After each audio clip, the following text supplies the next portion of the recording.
So Hello, yeah, everyone. we're You're listening to on. Lipstick and Leather, and with me right now over Zoom is Andy from the Trench Dogs. How's your day treating you, Andy? Fantastic. Just settling down. It's evening over here in Sweden. I don't know what time it is for you, but I'm sipping on some red wine. Yeah, you're 6 hours difference from us, so for me it's 3:30. For you, it's 9:30. Oh, good Lord. So you've still got your whole day ahead of you. Pretty much, pretty much. Now, how would you describe the band Trench Dogs to someone who is unfamiliar with the band?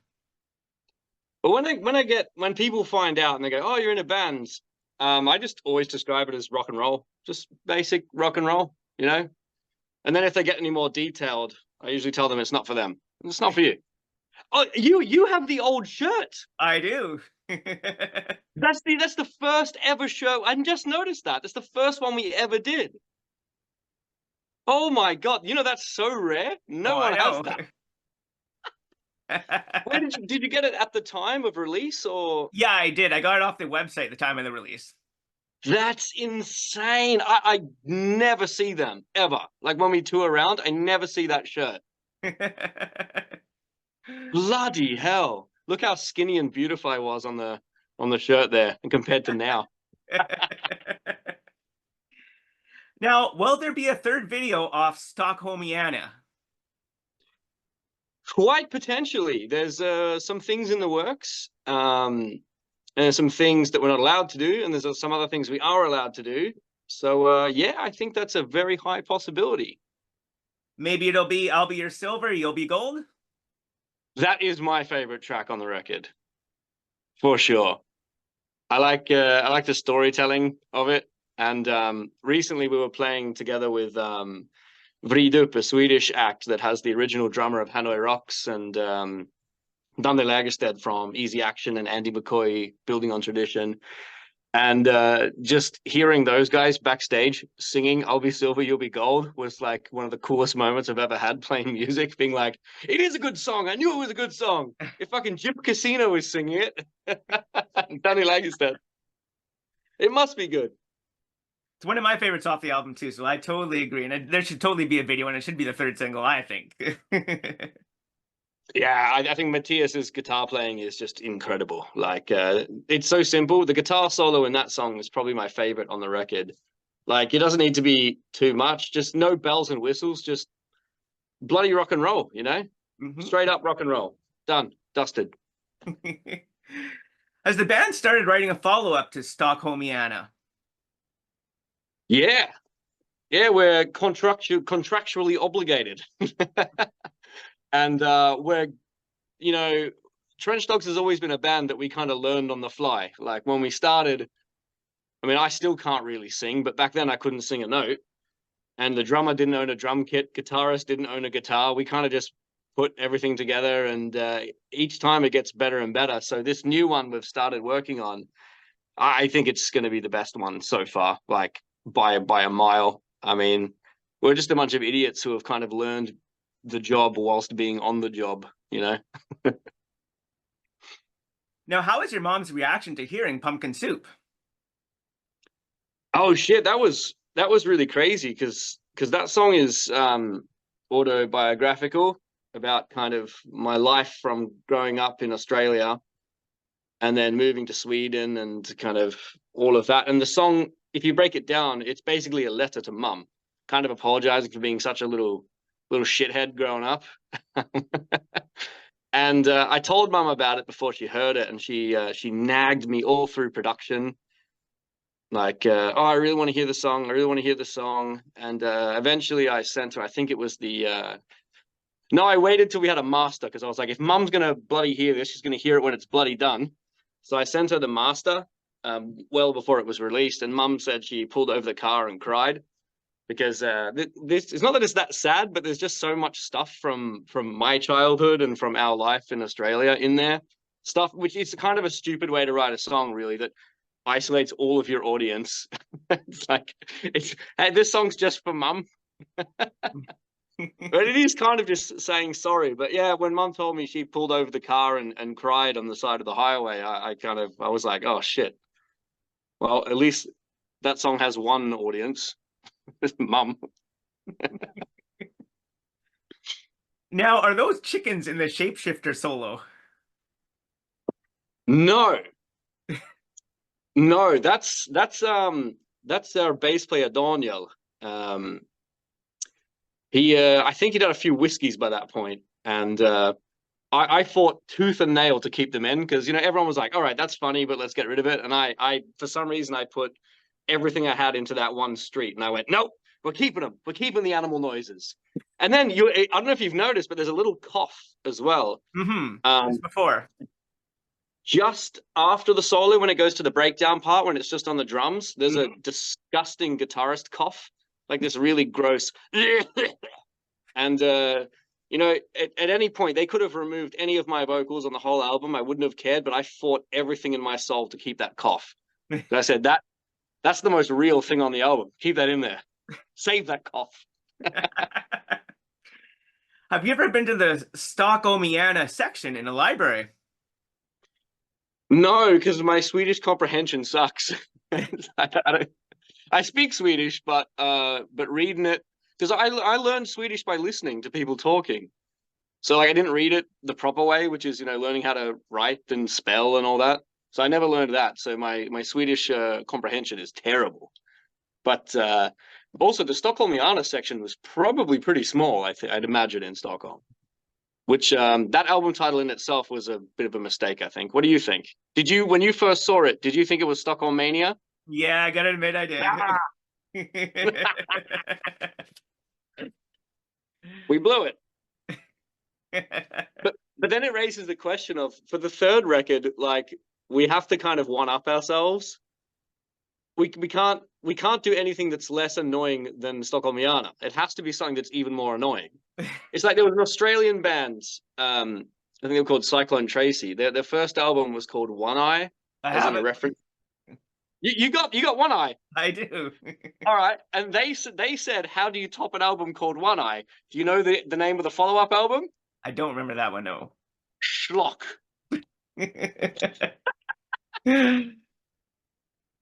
And I said, what does it mean? And they just went, I don't know. That's So I amazing. think we're having a bit of a Cyclone Tracy moment here. Where was it Cyclone Tracy or was it the Candy Harlots? I'm pretty sure it No, was it was Cyclone Cyclone. I Tracy. think it was Cyclone Tracy. Yeah, Also hilarious that they named their band after an Australian national disaster. That's a very funny band name. It's definitely. like creating a power metal band in America called 9/11. Very fun. Right. Did you ever read the book Trench Dogs by Ian Densford about World War One?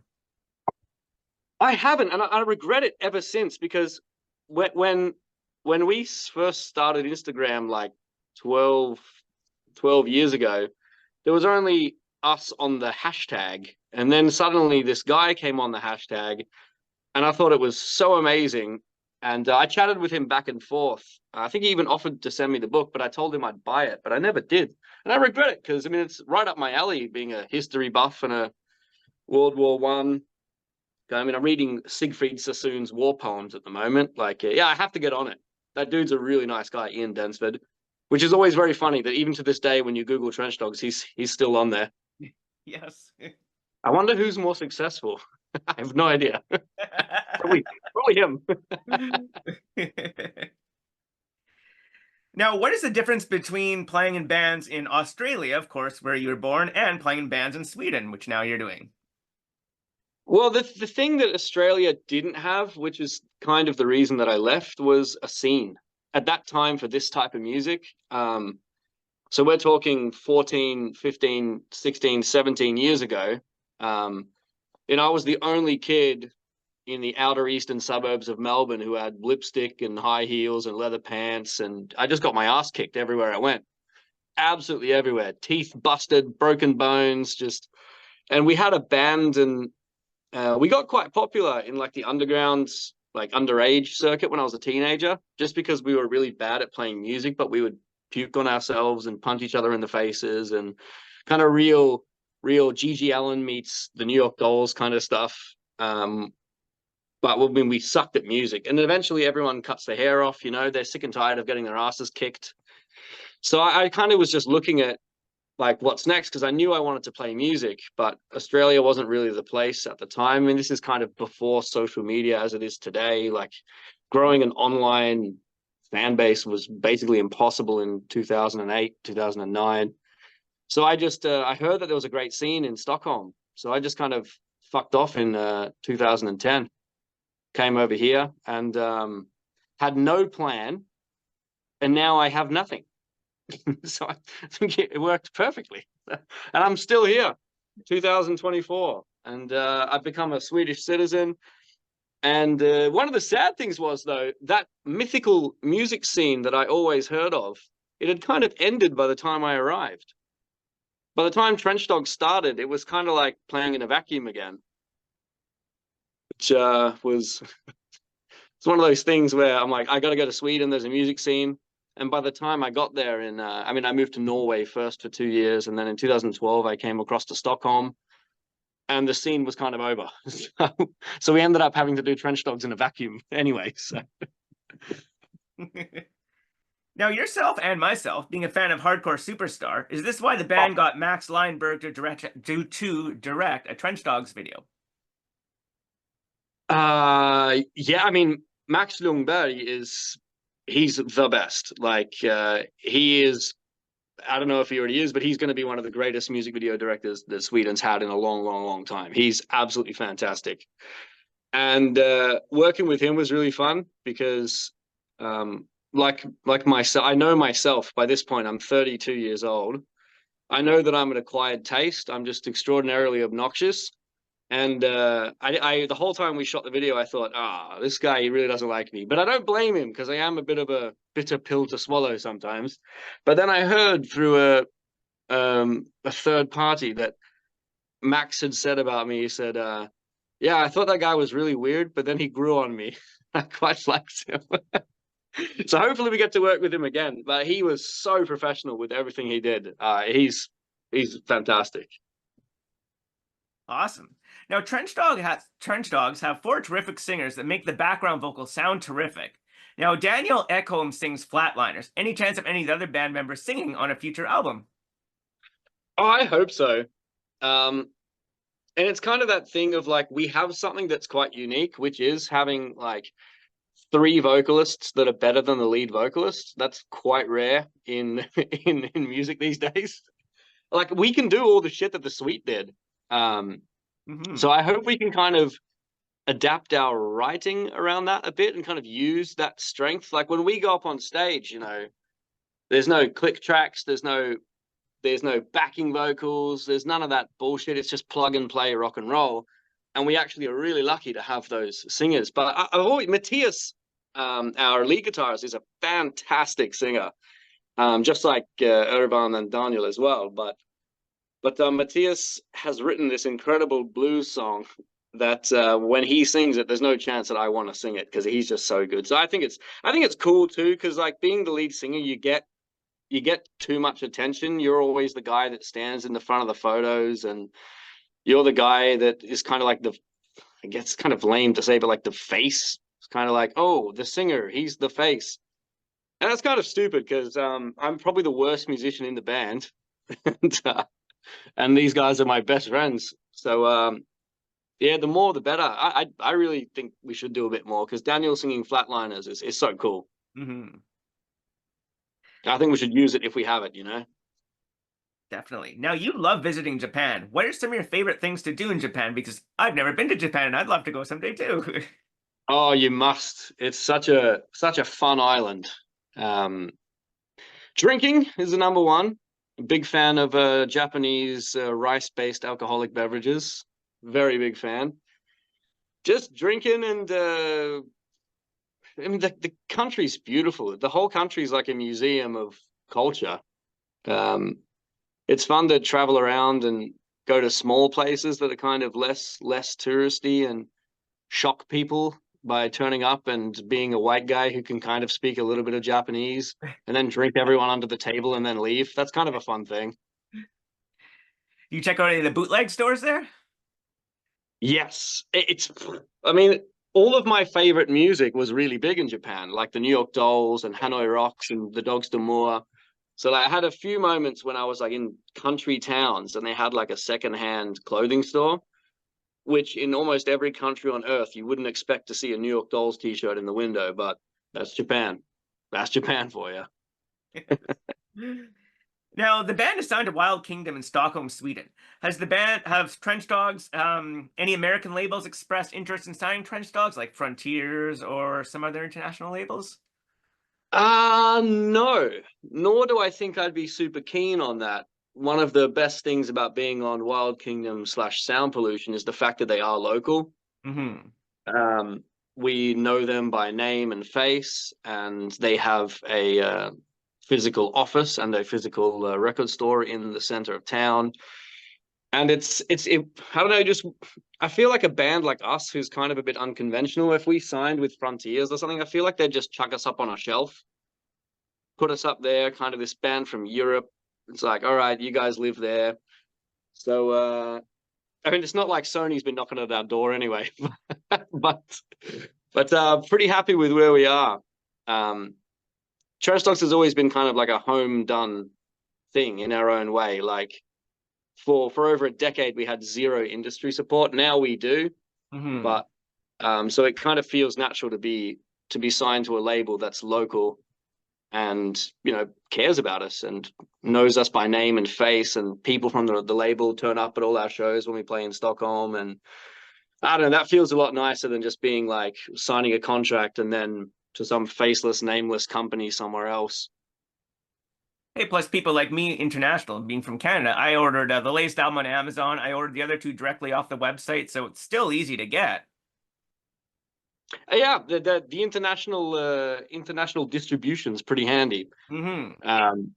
It's something that my mum, she has never really understood anything. If I try to tell my mum that I've done anything like making the Swedish charts and stuff, she doesn't really get it. She doesn't really know what the hell I'm talking about. But when I explained to her that through worldwide distribution, we're being sold by one of these like big Australian kind of music distributors, that just made sense to my mom because there's the shop near her house that's of this company. So mom was like, "Oh, I get that," and she thinks that's the hugest thing in the world that this shop has us, but it really is nothing because it's in fucking, oh, excuse my language, it's in bloody Argentina and everything.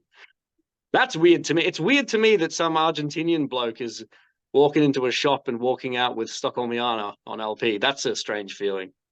I've never been to Argentina.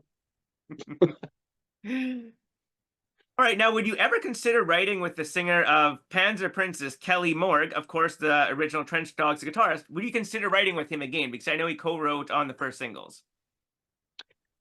Oh yeah, his name was actually John Norian.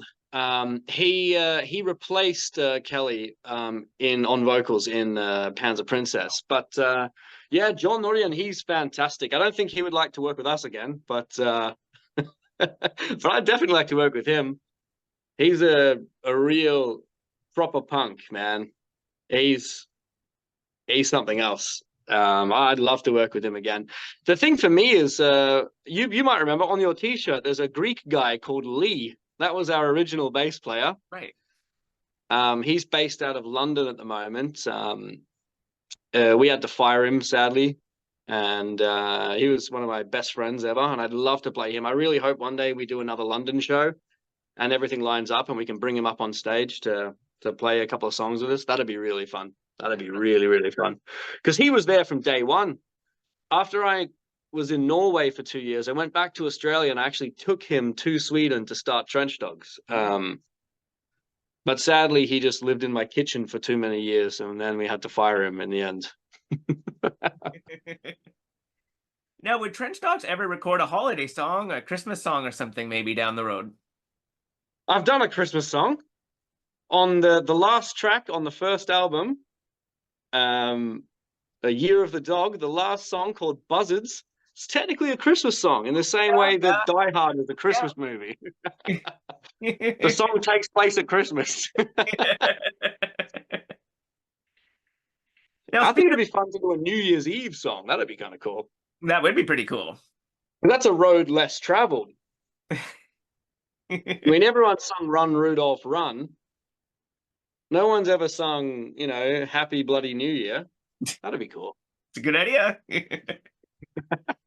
Now, speaking of Christmas, at the Christmas special show at Harry B. James on December 13th, 2019, the band played Year of the Dog in its entirety. Was this show recorded? Yeah. And if so, would it ever be released in some format? It was recorded. Some people independently recorded, I think, most of the set, and I think some of it ended up on YouTube. I think one of the only things that was kind of unique was that was the show we actually played Buzzards, where I jumped up on acoustic guitar. I think there's a video of that on YouTube, which is the only time ever that I've played guitar with Trench Dogs on stage. I mean, but you can, if you watch the video, the whole time my acoustic guitar is just feedbacking the whole time. So I'm just moving around the stage, trying to position the guitar in some kind of way where it stops feedbacking.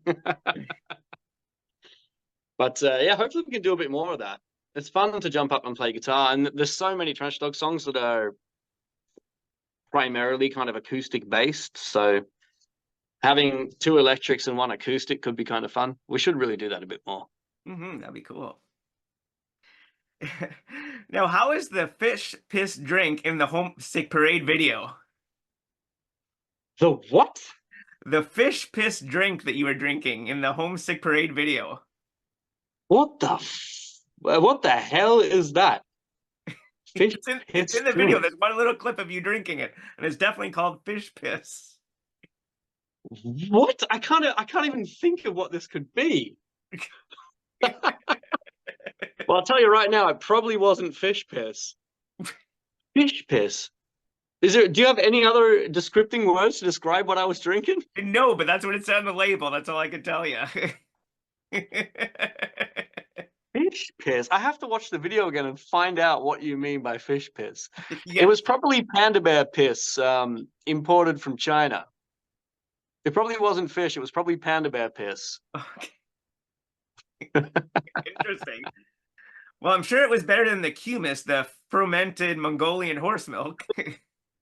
Bloody hell. I had 4 liters of that. Oh, it was the worst thing I've ever had.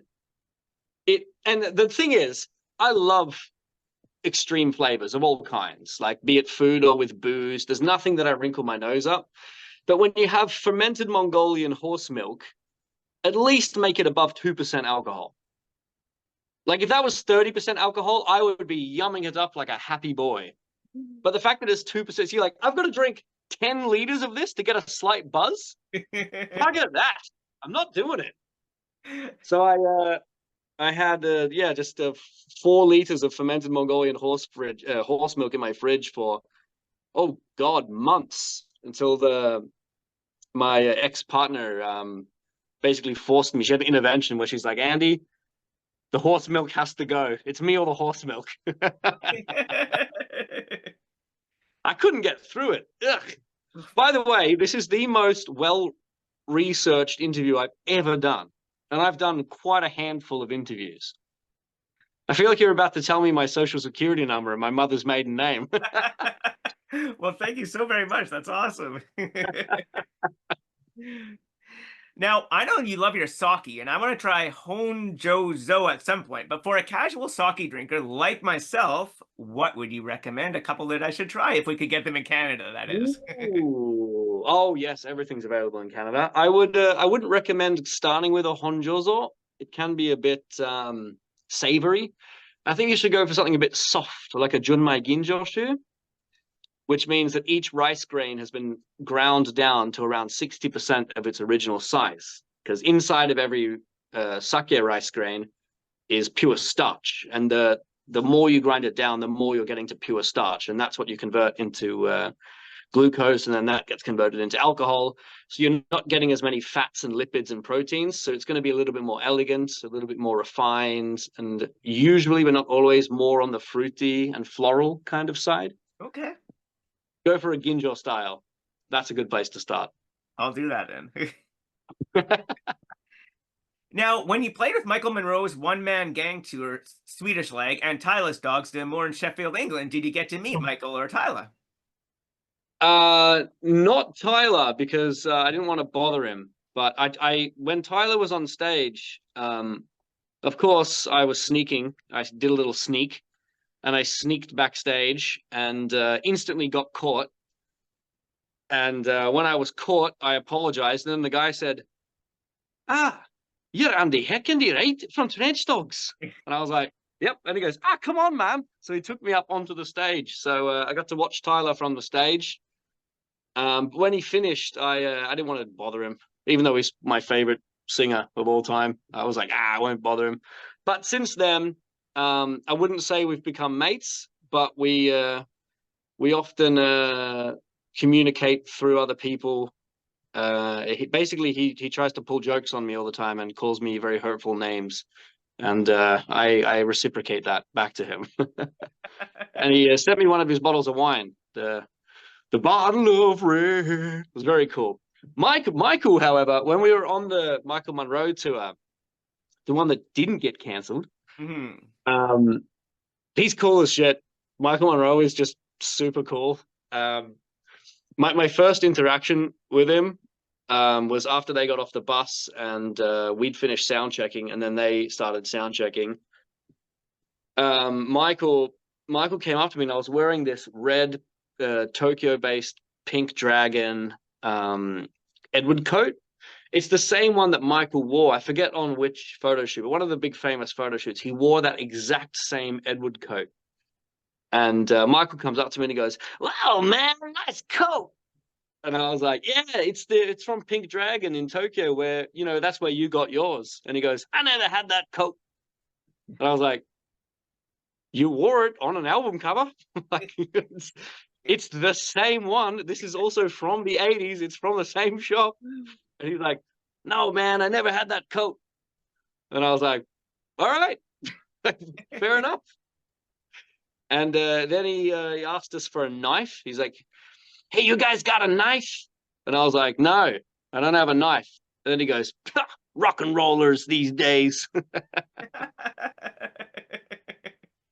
It was a fun way to meet Michael. And the thing that I absolutely love about Michael Monroe is you'd think someone who's been just a musical powerhouse for, God, 40 years would be kind of jaded and over it. But watching them come off stage, they did the same thing as us, the whole band ran off stage. They were all high-fiving and hugging, and they were talking about the show, like, "Oh my God, when you went into the solo," like everyone was just like, that was a really cool thing, because I expected them to be kind of just like they get off the stage and then just get on the bus. But instead they had a great, every single night they would talk about the show, talk about what they did right, what they did wrong. And yeah, Michael is just super passionate about music, and that's so cool. Super bloody cool. I'm already bored and jaded.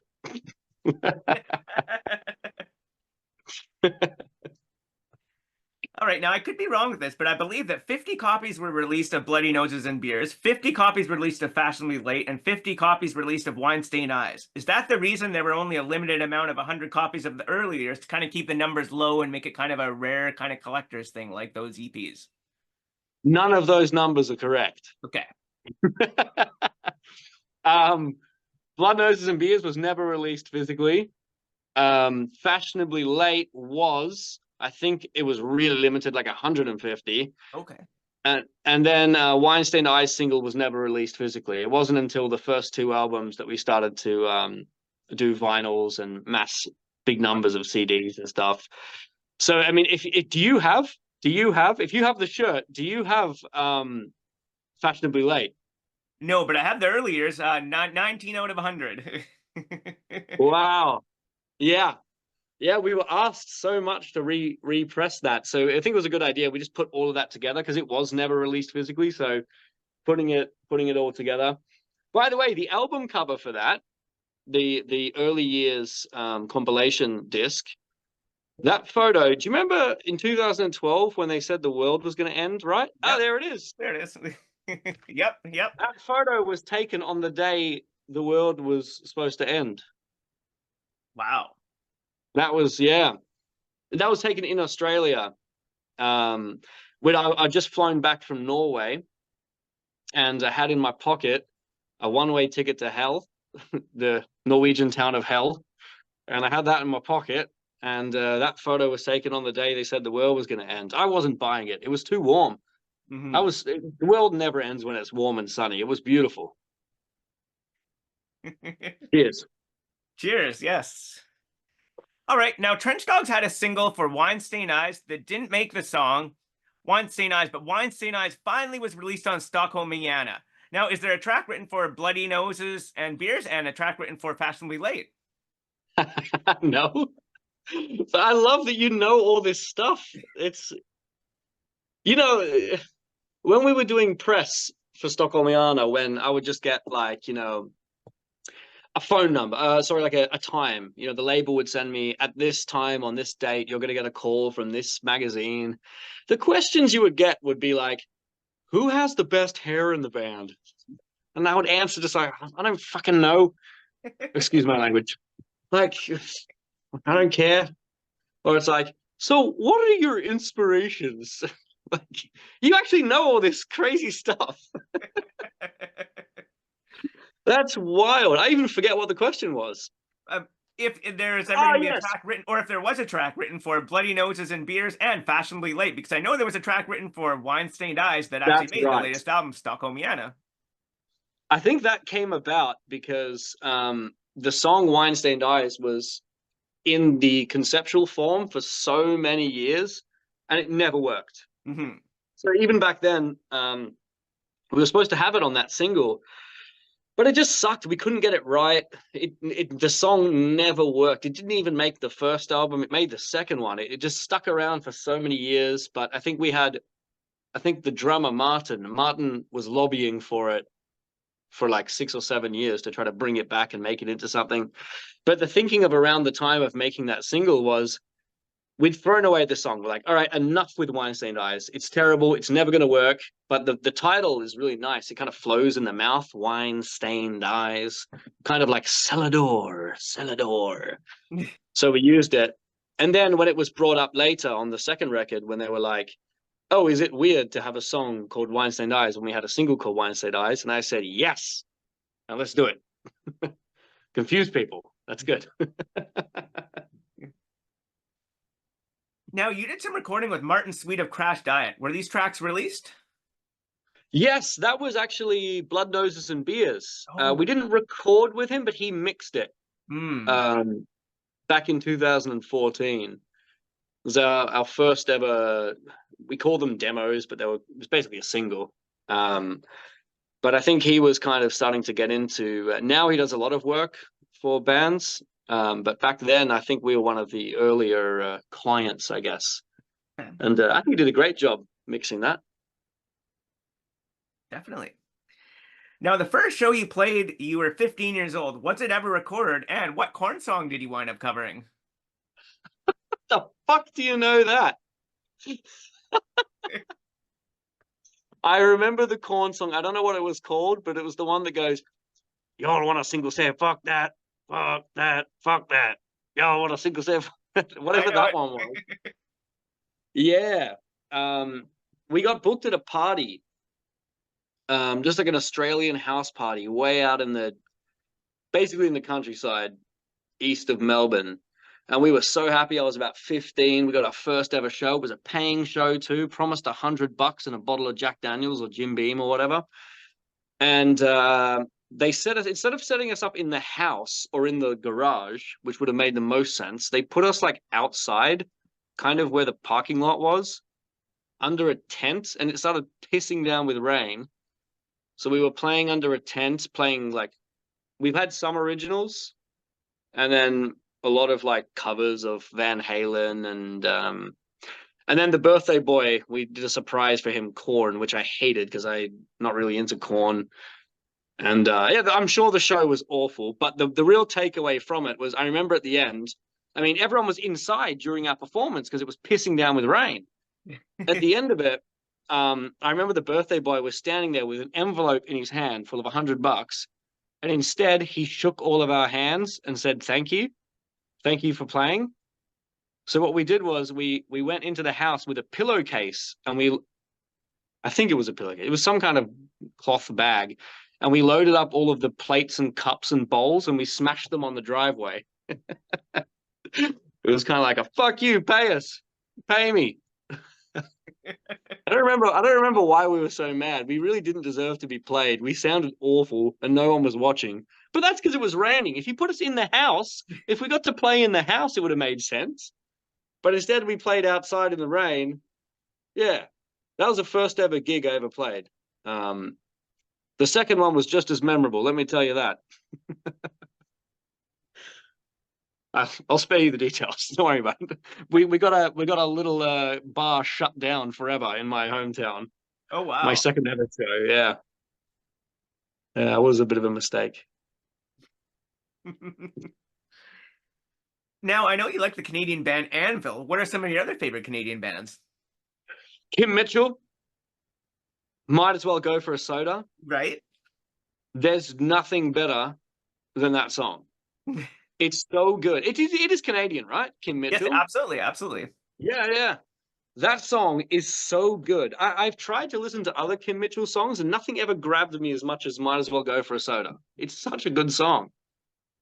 I'll have to send you Um, some of the Canadian glam rock bands like Robin Black, Anna Black, Gypsy Rose.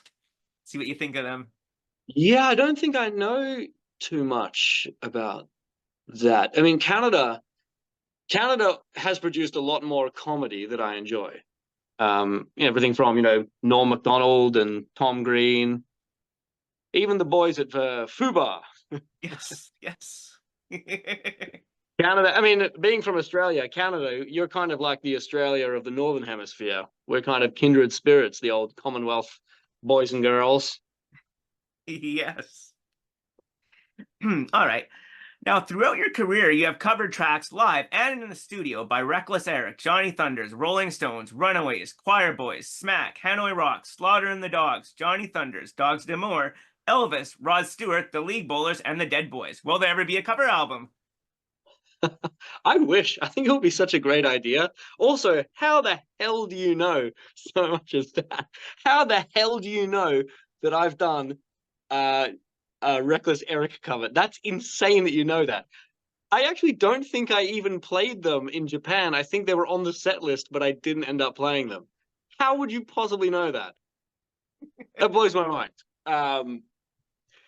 Yeah, I think it would be so cool. Kind of like what Bowie did with, what is it, Pinups? Doing like a covers record would be so awesome, but I think it's impossible when you have five people with different tastes. I think that's what's going to be the nail in the coffin. I would absolutely love to do a covers record.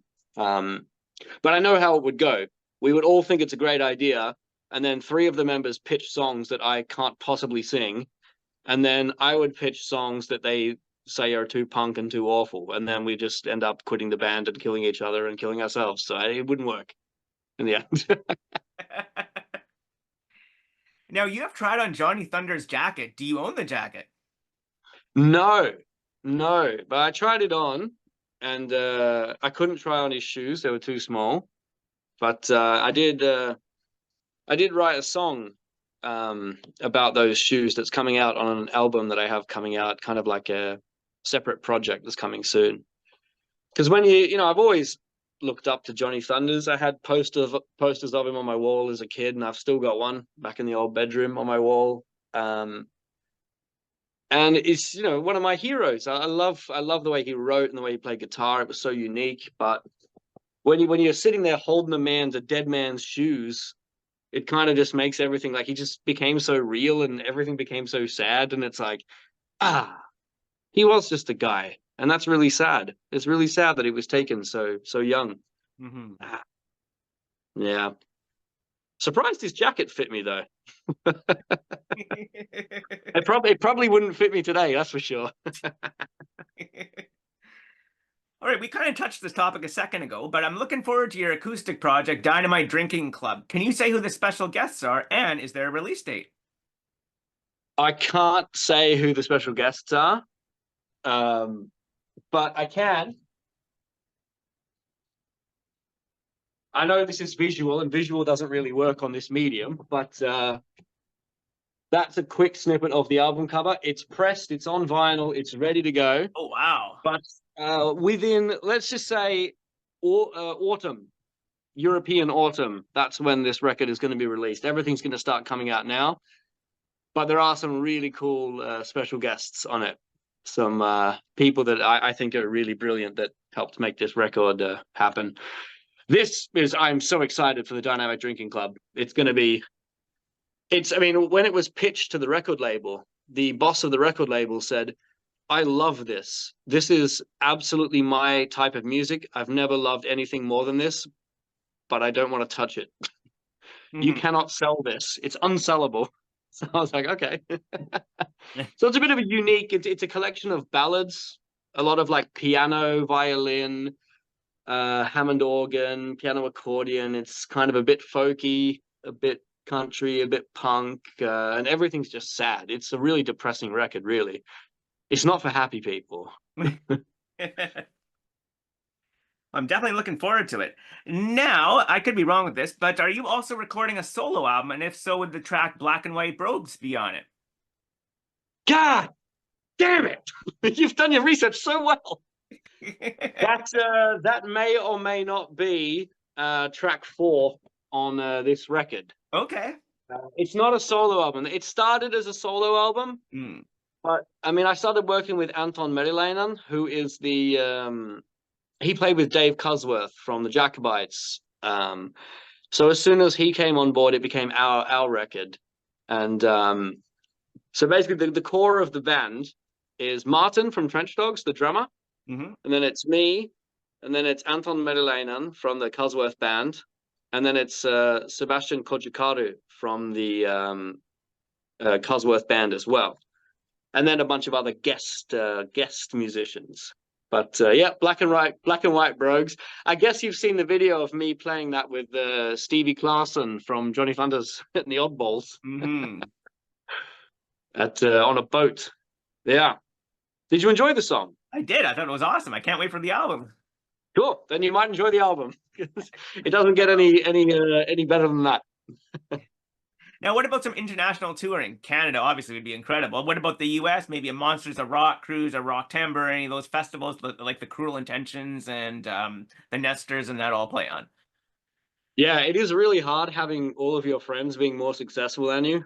I tell you, it's like I mean, the guys with the Cruel Intentions, we're all mates. Like we're really good mates. They borrow our studio sometimes when they come over to Stockholm, and then they're like, hey, we're off to America, and we're like, all right, we're off to Gothenburg like the next day. But I think the chances of us doing Monsters of Rock within the next couple of years is pretty high, honestly. What I would really like to do would be to play Australia, to after 15 years to come home. And like, what cooler way to go home than to be like playing a festival? It'd be kind of cool. But Canada, I know we have fans in Canada because all the shit that is not shipped through the record label that we ship ourselves, we do sell a lot of stuff in Canada, shirts and the first album and stuff. So I think there is a little bit of an audience for us in Canada, but I don't know if they're all located in one city. So. But what's like the rock city of Canada? Like, what's the city to push for? I'd probably say Toronto or Vancouver. Since I've never been to Vancouver, I'll say Toronto. They have a rock club there called the Rock Pile, and I'd probably go with Toronto personally. Toronto or Montreal too is another possibility. They have a couple of really cool rock clubs there also. Out of the question. We have a French guitar player, and I will not be in a place where he has the linguistical upper hand. It's bilingual in Montreal, though most people everyone I've encountered speaks English also. No, I'd love to play. That'd be amazing. Yeah, Canada it's a place I've always wanted to go because of the Commonwealth connection. I mean, you can't throw a ball in Canada without hitting an Australian these days. I mean, half of us are over there anyway. Every single one of your ski mountains is full of Australians working there. From my original band I had in Australia, the one I had as a teenager, actually the drummer, he's working on a ski mountain, Banff, I think. Oh, Banff. Yeah, Alberta, yeah. Yeah, he's up there as a ski instructor. Yeah, so Canadians, help us out. Book us. Get us booked. I'd love to come. That'd be awesome. Yeah, it'd be sick. Canada would be, it'd be a dream come true. I mean, we're kind of getting to the point where like we're trying to get out of Europe. I mean, I've gone and done solo shows in Russia and in Japan. That's kind of Hmm. out of Europe. But as a band, like, I mean, we obviously have a long way to come to conquering Europe, but you know, you kind of want to start stretching your legs a bit.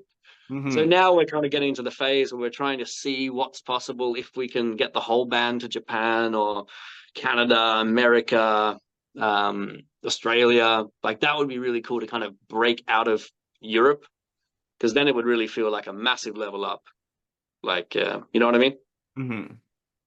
For There's sure. some kind of prestige to breaking out of Europe. But I mean, I'll never complain. If I could only play the UK for the rest of my life, I'd be a happy man. The UK is the funnest country in the world. I love playing music there. Great. Very By the cool. way, the UK is a collection of countries. I fucked up. Well, thank you very much for your time for the interview, Andy. That made my day. That was a lot of fun. Thank you so much. Thank you That was a very lot of much. fun. Everything worked out great. Thank you so much again for your I time. have to know how you know all this information, by the way. You have to email the band again because I need to know how you found out all this stuff. And there's some stuff that I don't even know how you know it. It's too crazy. Oh, Have well, you have you been a pretty girl online catfishing me? Have you I been have might you been have. dressing up as a 26-year-old Chinese girl and getting all this information out of me? Is that what's been going on? When we meet in person one day, we'll have some sake. I would love to. I'd love to, mate. You can try some And Canadian beer, and we'll have some wine in Canada. help us come to Canada. I'm down to come anytime. That would be Help us awesome. out. Beautiful, mate. Thank you so much. Have a nice evening or Awesome. Thank day. you so much for your time. I will for sure. This was great.